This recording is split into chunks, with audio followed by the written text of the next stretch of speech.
আসসালামু আলাইকুম, কেমন আছো তোমরা সবাই? আশা করি তোমরা সবাই খুব ভালো আছো।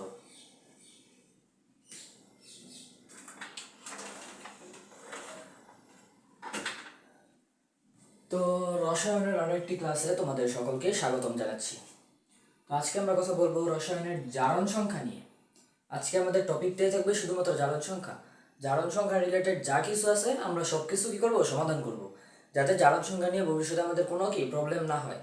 সিকিউতে আসুক, এমসিকিউতে আসুক, এমনকি তোমাদের সংক্ষিপ্ত প্রশ্নে আসুক, যেখানে আসুক না কেন, আজকের ক্লাসটা যারা করবা, মনোযোগ দিয়ে করবা, তারা জারণ সংখ্যা সম্বন্ধে যা আছে সব পারবা ইনশাআল্লাহ। তো জারণ সংখ্যা হচ্ছে আমাদের চ্যাপ্টার 7 রাসায়নিক বিক্রিয়ার একটা পার্ট। তো এই পার্টটা জারণ সংখ্যা জিনিসটা কি সেটা আমাদের বুঝতে হবে। ধরো একটা পরমাণু বা তোমার একটা পরমাণুই ধরো, আমি একটা পরমাণুর কথা বললাম। একটা মৌল কি করছে, ইলেকট্রন ত্যাগ করে অথবা কি করে গ্রহণ করে। একটা মৌল কি করে, ইলেকট্রন ত্যাগ করে অথবা কি করে ইলেকট্রন গ্রহণ করে।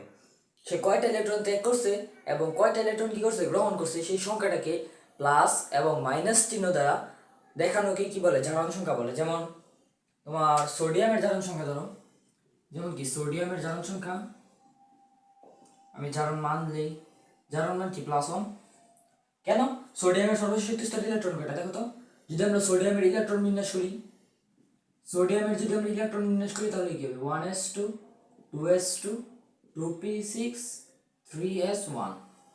দেখো তো তার সর্বশেষ শক্তি স্তরে কয়টা ইলেকট্রন আছে, একটা ইলেকট্রন আছে। অর্থাৎ সোডিয়াম কি করবে, একটা ইলেকট্রন ত্যাগ করবে, একটা ইলেকট্রন ত্যাগ করে কি করবে, সোডিয়াম প্লাস আয়নে পরিণত হবে। এই যে প্লাস আয়নে পরিণত হয়েছে, একটা ইলেকট্রন কি করছে, ত্যাগ করছে, এই কারণে আমরা তার জারণ মান কি বলতাছি, প্লাস বলতাছি। এখন আমরা কিছু শর্ত আছে, জারণ সংখ্যার কিছু শর্ত আছে, এই শর্তগুলো আমরা একটু দেখি তাহলে বুঝবো। আর ইলেকট্রন বিন্যাস তোমরা অবশ্যই পারো আমার জানা মতে, আর না পারলে কমেন্ট করে, ইলেকট্রন বিন্যাসের উপরে একটা ক্লাস নেব ইনশাআল্লাহ।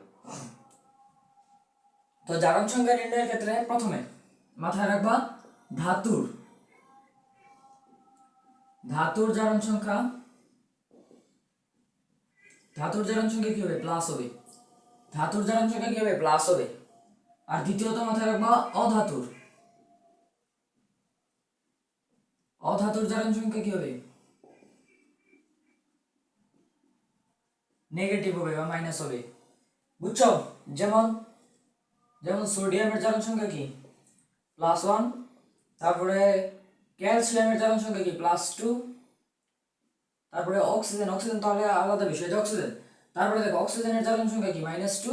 হাইড্রোজেনের ক্লোরিনের জারণ সংখ্যা, কি +-1। বুঝছো? সোডিয়াম কি একটা ধাতু, এই কারণে তার জারণ সংখ্যা রেখে কি আছে, প্লাস আছে। ক্যালসিয়াম কি একটা ধাতু, এই কারণে তার জারণ সংখ্যা রেখে কি আছে, প্লাস আছে।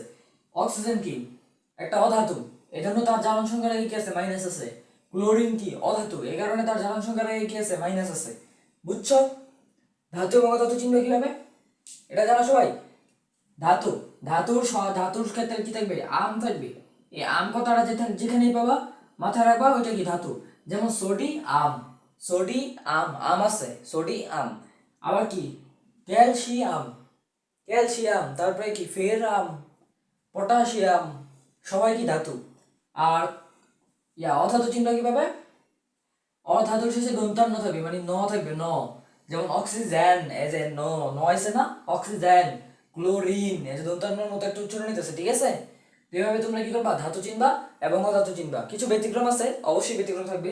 তারপরে দেখো, আচ্ছা আমরা যদি তৃতীয় স্টেপে যাই, 3 নম্বর শর্ত হচ্ছে নিরপেক্ষ পরমাণুর বা পরমাণুর নিরপেক্ষ মৌলের কি জারণ সংখ্যা 0। নিরপেক্ষ মৌলের কি জারণ সংখ্যা 0। যেমন ধরো হাইড্রোজেন প্লাস ক্লোরিন বিক্রিয়া করে হাইড্রোক্লোরিক অ্যাসিড উৎপন্ন করতেছে। এখানে হাইড্রোজেনের জারণ মান কত বুঝছো? এই যে বিক্রিয়ক আছে না, এটা তো বিক্রিয়ক। এই বিক্রিয়কে হাইড্রোজেনের জারণ মান 0 হবে এবং ক্লোরিনের জারণ মান কি 0 হবে। কেন? কারণ তারা কি নিরপেক্ষ। হাইড্রোজেনের সাথে কি অন্য কোনো বন্ধন গঠন করছে, কেউ বন্ধন গঠন করছে? যদি এরকম মৌল থাকে, কেউ কারোর সাথে বন্ধন গঠন না করে, তাহলে তার জারণ মান কি হবে, 0 হবে। এই যে ক্লোরিনের, ঠিক আছে? আবার চতুর্থ মাথায় রাখবা, নিরপেক্ষ যৌগের জারণ মান কি, 0।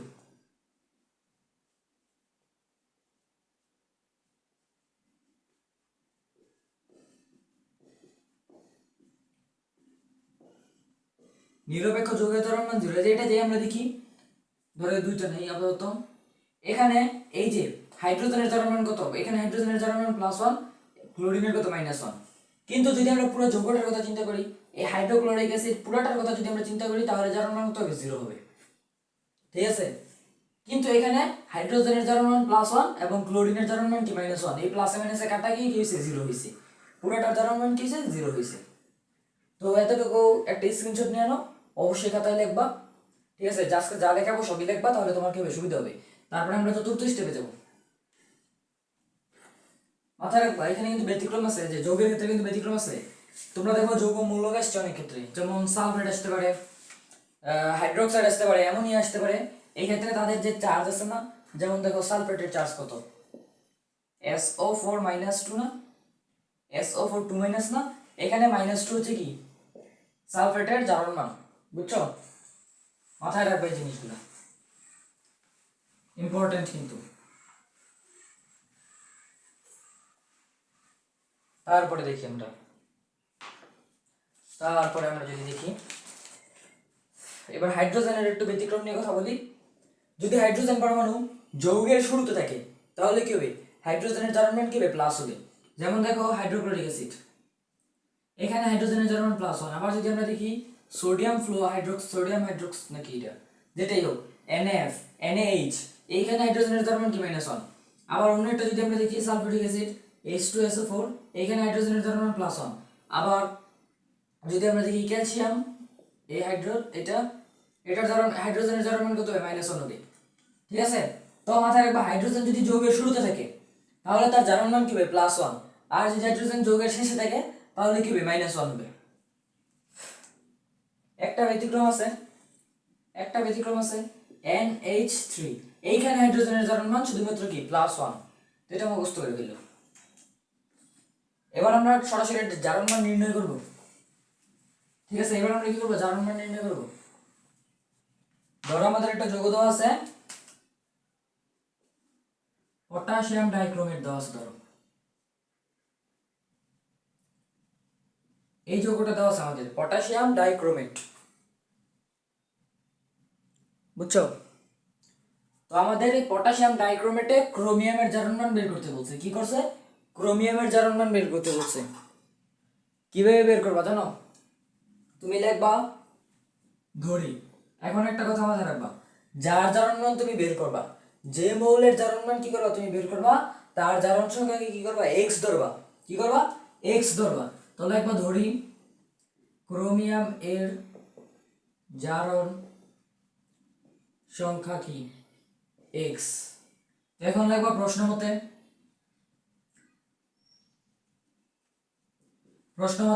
পটাশিয়ামের জারণ মান কত, এখানে সাইড নোট লিখবা পটাশিয়ামের জারণ মান কত। আচ্ছা আমি লিখে দিই এখানে, তারপরে নিচে লিখবা পটাশিয়ামের জারণ মান। যে পটাশিয়ামের জারণ মান বের করার একটা সিক্রেট টেকনিক তোমাদের বলি। পটাশিয়ামের জারণ মান কত তুমি বুঝবা কিভাবে, পটাশিয়াম কত, পটাশিয়াম কি তার যোজনী কত, পটাশিয়ামের যোজনী কত, 1 না, পটাশিয়ামের যোজনী 1 না। পটাশিয়াম কি ধাতু না ধাতু, পটাশিয়াম হচ্ছে ধাতু। যেহেতু পটাশিয়াম ধাতু এবং তার যোজনী 1, তাই তুমি তার যোজনীর আগে শুধুমাত্র একটা প্লাস চিহ্ন বসাই দিবা। এটাই কি তার কি বলতো, জারণ সংখ্যা। আবার দেখো অক্সিজেনের ক্ষেত্রে, ধরো অক্সিজেনের জারণ সংখ্যা আমাদের জানি না, আমরা কিভাবে বুঝবো, অক্সিজেনের যোজনী কত, 2। অক্সিজেন কি একটা অধাতু, তার আগে একটা মাইনাস বসিয়ে দিব, -2। ঠিক আছে, আমি এইভাবে এগুলা মনে রাখি, বুঝা গেল। তো পটাশিয়াম ডাইক্রোমেটে ক্রোমিয়ামের জারণ মান কত, +1। তারপরে আছে কি অক্সিজেনের জারণ মান কত, -2, মাত্র দেখলাম। এবার যদি আমরা লিখি প্রশ্ন মতে, আমি সাইড লিখি সুবিধা হবে। প্রশ্ন মতে পটাশিয়ামের জারণ মানটা বসাইবা, +1 দিবা, ব্র্যাকেট দিবা। কয়টা আছে পটাশিয়াম, 2টা পটাশিয়াম আছে, তাই 2 দ্বারা গুণ করবা, তারপরে একটা প্লাস চিহ্ন দিবা। একটা মৌল থেকে আরেকটা মৌলতে যাওয়ার সময় কি করবা, প্লাস চিহ্ন দিবা। তো ক্রোমিয়ামের জারণ মান তো আমরা বের করব। ক্রোমিয়ামের জারণ মান আমরা কি ধরছি, x ধরছি, তো x লিখবা। আর ক্রোমিয়াম কয়টা আছে, 2টা আছে, তো 2 দ্বারা গুণ দিবা। তারপরে আমরা ক্রোমিয়াম থেকে অক্সিজেনে যাব, অর্থাৎ একটা প্লাস চিহ্ন হবে। একটা কি হবে, প্লাস চিহ্ন হবে। অক্সিজেনের জারণ মান কত, -2, দিলাম -2। কয়টা অক্সিজেন আছে, অক্সিজেন কয়টা আছে, 7টা অক্সিজেন আছে। তো ইনটু কি করবা 7 দিবা ইকুয়াল টু কত দিবা ইকুয়াল টু কত হবে 0 হবে কেন আমরা বলছিলাম নিরপেক্ষ যৌগের জারণ সংখ্যা কি 0 এই যে পুরোটার জারণ সংখ্যা কি হবে 0 হবে তো আমরা এটা 0 রাখলাম এবার যদি আমরা ক্যালকুলেশন করি তাহলে কি হবে এই 2 আর 1 গুণ করলে 2 2 প্লাস 2x প্লাস মাইনাস হবে এখানে মাইনাস 7 গুণ কত 14 ইজ ইকুয়াল টু 0 বা 2x ইজ ইকুয়াল টু কি 14 মাইনাস 2 শুধুমাত্র এখান থেকে কি করব x এর মানটা বের করব এখন আমরা বা 2x ইজ ইকুয়াল টু কত 12 বা x ইজ ইকুয়াল টু কি হবে প্লাস 6 হবে ঠিক আছে প্লাস 6 এসে কি হবে এই দুইটা এই পাশে কি হইছে ভাগ হইছে ধর আরেকটা লাইন যদি আমরা লিখে দেই x ইজ ইকুয়াল টু কি হবে 12/2 তারপরে এখান থেকে এই লাইন আর অবশ্যই জারণ সংখ্যা নির্ণয়ের ক্ষেত্রে অবশ্যই কি হতে হবে প্লাস চিহ্ন দিতে হবে না হলে কিন্তু ভুল হবে তারপরে এটা অতএব ক্রোমিয়ামের জারণ মান ক্রোমিয়ামের জারণ সংখ্যা কি প্লাস 6 কি হবে প্লাস 6 উঠাই ফেলো একটা স্ক্রিনশট নিয়ে নাও এভাবে করবা তাহলে হবে একদম ফুল নাম্বার পাবা ইনশাআল্লাহ তারপরে যদি আমরা আরেকটা দেখি তাহলে আমাদের কি হয়ে যাবে এবার আমরা পটাশিয়াম পারম্যাঙ্গানেট নাকি যেটাই হোক পটাশিয়াম পারম্যাঙ্গানেট যে ম্যাঙ্গানেট সেই ম্যাঙ্গানেটই হোক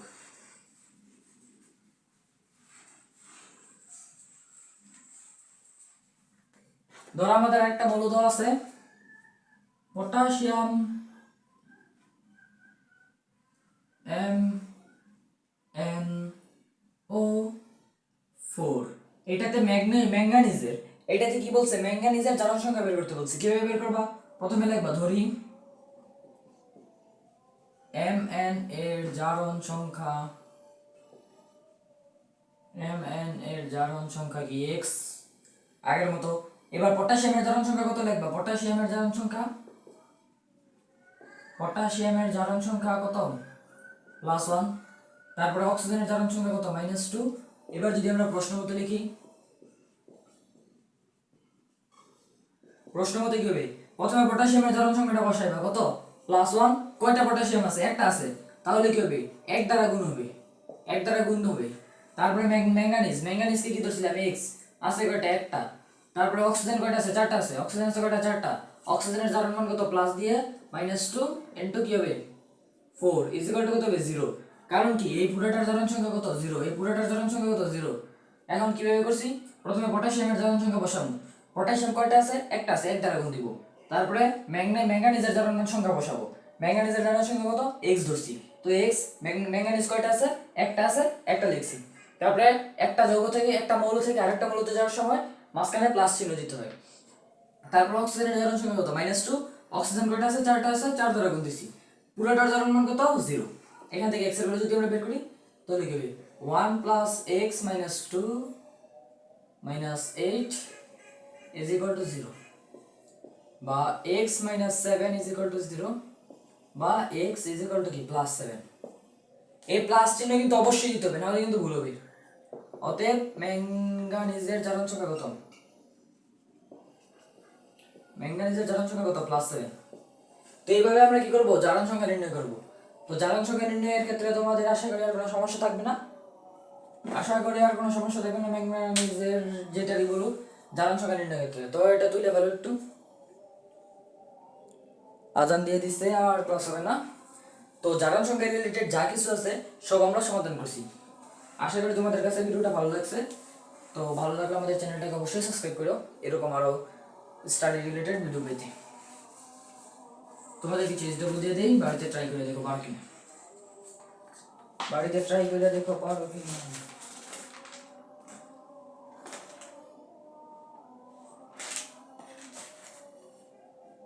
H2CO3 আচ্ছা একটা লেখো H2CO3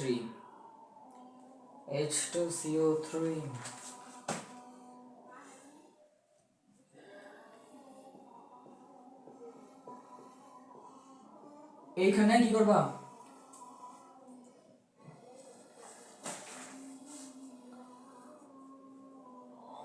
এইখানে কার্বনের আর এখানে পটাশিয়ামের জারণ সংখ্যা বের করবা বাড়িতে চেষ্টা করবা আর মাথায় রাখবা যেই মৌলের নিচে এরকম দাগ দেওয়া থাকবে তার কি করতে হবে জারণ সংখ্যা বের করতে হবে প্রশ্নে যদি উল্লেখ করা না থাকে কোন সংখ্যার জারণ সংখ্যা বের করবা তাহলে দেখবা কোনটার নিচে দাগ দেওয়া আছে, আন্ডারলাইন করা আছে, ওইটা বের করবা। তো জারণ সংখ্যা রিলেটেড যা আছে তা আমাদের সমাধান হয়েছে। ইনশাল্লাহ জারণ সংখ্যা নিয়ে আমাদের আর কোনো সমস্যা হবে না। তো আজকের মতো বিদায়। রসায়নের অন্য কোনো ক্লাসে অথবা পদার্থবিজ্ঞানের জেনারেল ম্যাথের, হায়ার ম্যাথের অন্য কোনো ক্লাসে তোমাদের সঙ্গে দেখা হচ্ছে। টাটা।